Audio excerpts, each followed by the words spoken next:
how you find margin as a teacher. You get really clear on what is the thing God is calling me to do and be at this school. You know that there is a role for you at your school, in your community.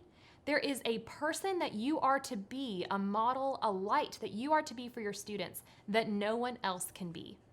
But in order for you to be fully present and have margin, you cannot say yes to every opportunity that comes your way. You have to learn to protect that contribution with everything you've got. You know, another way I like to think about this is that there is a gap in education that you are called to fill.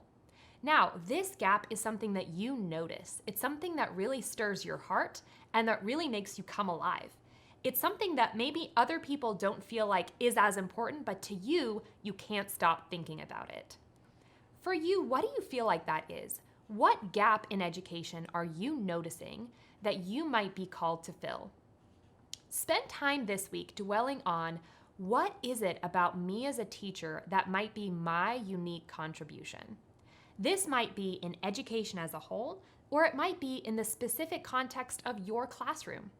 You can have both, and I want you to spend time this week discovering how does God want to upgrade and shine through my unique contribution in my classroom scope and maybe even in the world of education.